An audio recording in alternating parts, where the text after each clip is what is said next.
പിതാവിൻ്റെയും പുത്രൻ്റെയും പരിശുദ്ധാത്മാവിൻ്റെയും നാമത്തിൽ ആമേൻ. എൻ്റെ പ്രിയപ്പെട്ടവരെ, ഇന്ന് ജനുവരി 20 ചൊവ്വാഴ്ച.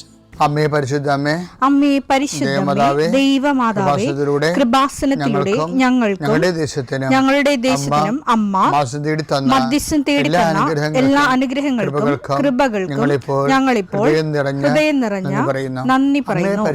അമ്മേ പരിശുദ്ധമേ, ദൈവമാതാവേ, 2004 ഡിസംബർ 7 ഉച്ചകഴിഞ്ഞ് 2:30 കൃപാസനത്തിൽ സംഭവിച്ച അമ്മയുടെ പ്രത്യക്ഷപ്പെടലിനെ കുറിച്ച് തിരുസഭയ്ക്ക് സമർപ്പിച്ചിരിക്കുന്ന പഠനരേഖകളുടെ മേൽ സഭാത്മകമായ പഠനം ആരംഭിക്കുവാൻ ഞങ്ങൾ പ്രാർത്ഥിക്കുന്നു.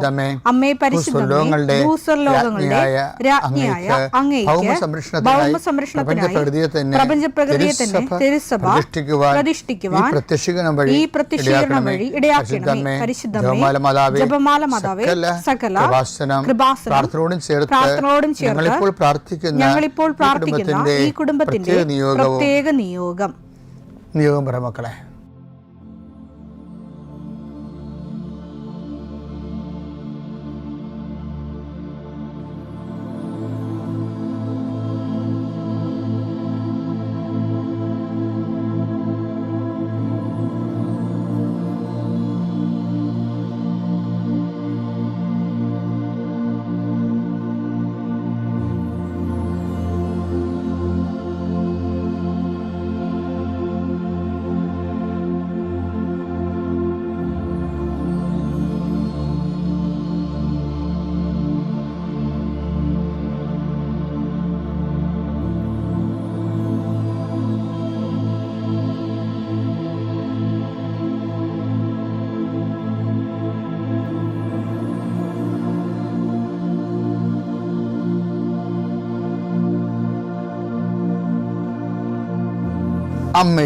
അമ്മയുടെ പ്രത്യക്ഷീകരണത്തിന്റെ ഈ അനുഗ്രഹവേളയിൽ ഞങ്ങൾക്ക് സാധിച്ചു തരുവാൻ കനിയണമേ. ആമേൻ. വിശ്വാസ പ്രമാണം. സർവശക്തനായ പിതാവും ആകാശത്തിന്റെയും ഭൂമിയുടെയും സൃഷ്ടാവുമായ ദൈവത്തിൽ ഞാൻ വിശ്വസിക്കുന്നു. അവിടുത്തെ ഏകപുത്രനും ഞങ്ങളുടെ കർത്താവുമായ ഈശോമിശിഹായിലും ഞാൻ വിശ്വസിക്കുന്നു.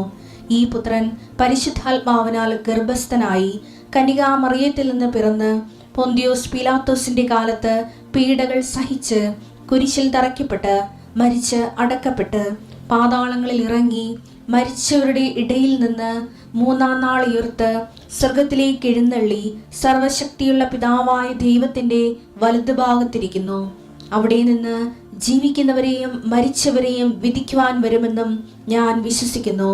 പരിശുദ്ധാത്മാവിലും ഞാൻ വിശ്വസിക്കുന്നു.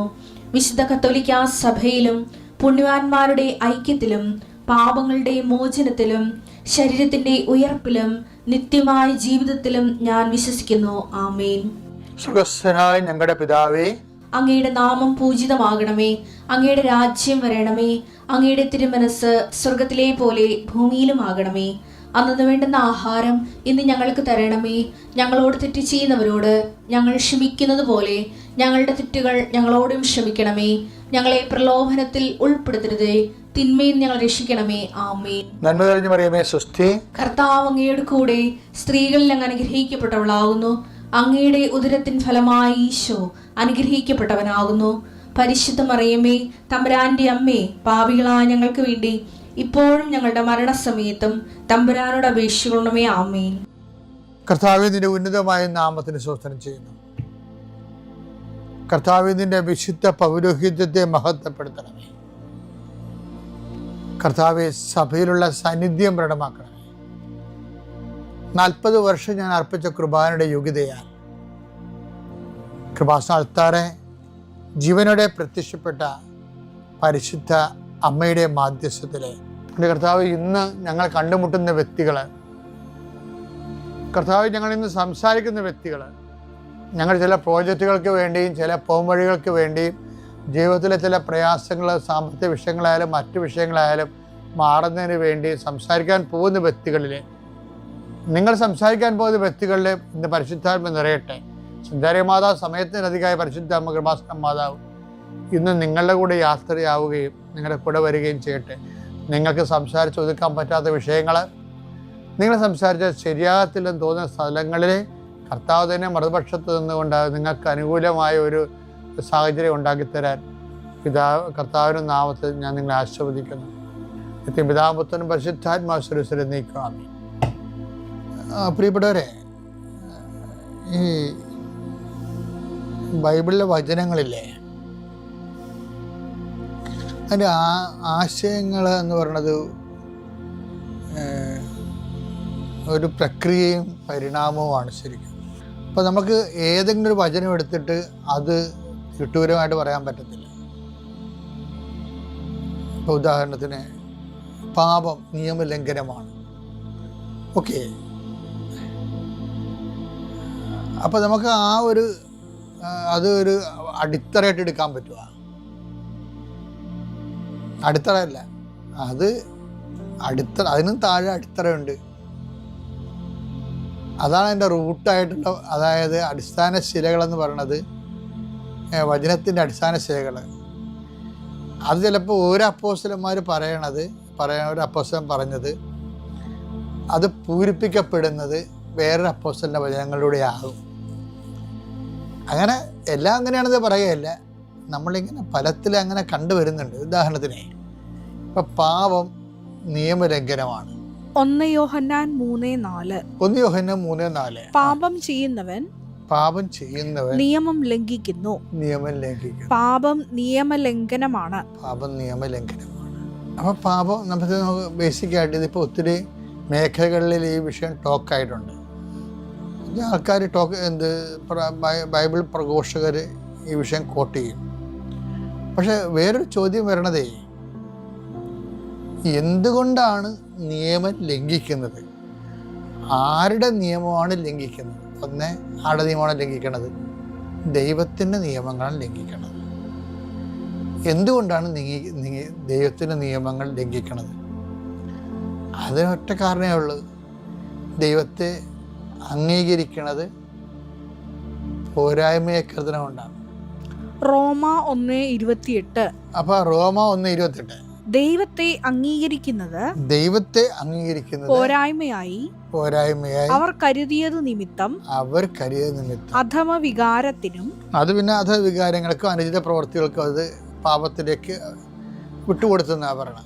അതിൻ്റെ വിഷയം എന്ന് വെച്ചാൽ, എന്തുകൊണ്ടാണ് പാപം നിയമലംഘനമാണ്? നമ്മുടെ ചോദ്യം എന്താണ്? എന്തുകൊണ്ടാണ് പാപം നിയമം ലംഘിക്കുന്നത്? അതെന്തുകൊണ്ടാണ്? ദൈവത്തെ അംഗീകരിക്കുന്നത് പോരായ്മയായി കരുതണകൊണ്ടാണ്. പിന്നെ ദൈവത്തെ എന്തുകൊണ്ടാണ് അംഗീകരിക്കുന്നത് പോരായ്മയായി കരുതണത്? ദൈവത്തെക്കാൾ വലിയ ദൈവമായിട്ട് വേറെ ആരെയോ കരുതണകൊണ്ടാണ്. അതുകൊണ്ടാണ് നിന്റെ കർത്താവ് ദൈവം ഞാനാകുന്നുവെന്ന് നമ്മൾ ഈ പന്തിയിൽ തന്നെ ഈ ദിവസം കേട്ടിട്ടില്ലേ? ഈ നമ്മുടെ കൂടെയുള്ള അപര ദൈവങ്ങൾ ആണ് ശരിക്കും പറഞ്ഞാൽ നമ്മളെ മുമ്പ് പറഞ്ഞതുപോലെ ദൈവത്തെ അംഗീകരിക്കാൻ ബുദ്ധിമുട്ടുള്ള ആൾക്കാരുടെ നമ്മളെ മാറ്റണത്. അങ്ങനെയാണ് നിയമത്തെ നമ്മൾ ലംഘിച്ച് വരണത്. അപ്പോൾ ബേസിക്കായിട്ട് എന്താ വിഷയം? അപരദൈവമാണ് വിഷയം. പക്ഷേ ദൈവത്തിനേക്കാൾ പ്രാധാന്യം നമ്മൾ വ്യക്തികൾക്ക് കൊടുക്കും ചിലപ്പോൾ. ഇപ്പോൾ ദൈവത്തേക്കാൾ പ്രാധാന്യമോ ആ ദൈവത്തിലുള്ള വിശ്വാസത്തേക്കാൾ പ്രാധാന്യമോ വേറെ വ്യക്തികൾക്ക് കൊടുക്കും. അപ്പോൾ സ്വാഭാവികമായിട്ടും നിയമലംഘനം വരും. ഈ വിശ്വാസം അറിയാതെയൊക്കെ വിവാഹം കഴിക്കുമ്പോൾ ഉണ്ടാകുന്ന പ്രശ്നങ്ങളതാണ്. വിശ്വാസം അറിയാതെ ഇപ്പം നമ്മൾ ഒരു വിശ്വാസത്തിന് കല്യാണം കഴിച്ചു. അപ്പോൾ ചിലർ നമ്മുടെ വിശ്വാസത്തിലേക്ക് തിരിച്ച് വരുമായിരിക്കും, ചിലർ വിശ്വാസത്തിലേക്ക് വരത്തില്ല. മറിച്ച് നിങ്ങളെ ആ വിശ്വാസത്തിലോട്ട് കൊണ്ടുപോകും. അത് നിങ്ങൾക്കും അറിയാം. അപ്പോൾ നിങ്ങളുടെ വിശ്വാസത്തെക്കുറിച്ച് നിങ്ങൾക്ക് ആഴമായ ബോധ്യങ്ങളില്ല എന്നതിൻ്റെ അർത്ഥം. ബോധ്യം അങ്ങനെയല്ല, ഇത് നിങ്ങൾക്ക് സൗകര്യപ്പെട്ട കൊണ്ട് ദൈവത്തെ നിങ്ങൾ ഒഴിവാക്കണത്, സെക്കൻഡായിട്ട് കാണുന്ന, അവഗണിക്കുകയാണ് ശരിക്കും പറഞ്ഞത്, അംഗീകരിക്കാതിരിക്കുന്നതാണ്. അപ്പം ഇത് ഇപ്പം പല ആൾക്കാരും ഇത് ലോകമല്ലേ ഇപ്പം പുതിയ കാലത്ത് ജാതി മതം ഉണ്ടാകുന്നൊക്കെ തിരക്കിയാലും അത് എനിക്ക് പറയാനുള്ള ഇത്രയേ ഉള്ളൂ. ദൈവത്തെ കാണാത്തത് കൊണ്ടും ദൈവത്തെ അറിയാത്തത് കൊണ്ടും ദാനമായി കിട്ടിയ വിശ്വാസത്തിന് വില അറിയാത്ത കൊണ്ടുമാണ് അവർ ദൈവത്തെ അവഗണിക്കണത്. അനുതാപം എന്ന് പറയുമ്പോൾ ഇങ്ങനെയുള്ളവർക്ക് അനുതാപം കിട്ടിയ വലിയ അനുഗ്രഹമാണ്. പക്ഷെ അനുതാപം കിട്ടുമ്പോൾ അനുതാപത്തിന് യോജിച്ച ഫലങ്ങൾ വേണം. അല്ല, വെറുതെ എനിക്ക് അനുതാപം ഉണ്ടെന്നൊരു കാര്യമില്ല. കാര്യം ബൈബിൾ നോക്കുന്നത് അനുതാപമല്ല, അനുതാപത്തിന്റെ ഫലങ്ങൾ. മത്തായി 3:8 മാനസാന്തരത്തിന് യോജിച്ച ഫലം പുറപ്പെടുവിക്കും. മാനസാന്തരത്തിന് ദുഃഖം പിടിച്ച് മനസ്സിൽ സങ്കടം പിടിച്ചെന്നൊരു കാര്യമില്ല, അതിൻ്റെ യോജിച്ച ഫലങ്ങളുണ്ട്. അതാണ് യോജിച്ച ഫലങ്ങൾ പുറപ്പെടുവിക്കണം. അപ്പം അനുതാപത്തോടെ ജീവിക്കണം, വിശ്വാസത്തെ കുഞ്ഞുങ്ങളെ വളർത്തണം, മേലുള്ള ജീവിതത്തിന് വിശുദ്ധി കീപ്പ് ചെയ്യണം. കുറേ കാര്യങ്ങളുണ്ട്. ഇതൊക്കെ പ്രാക്ടിക്കലല്ല, ഭയങ്കര പാടായിരിക്കും എന്ന് നമുക്ക് തോന്നും.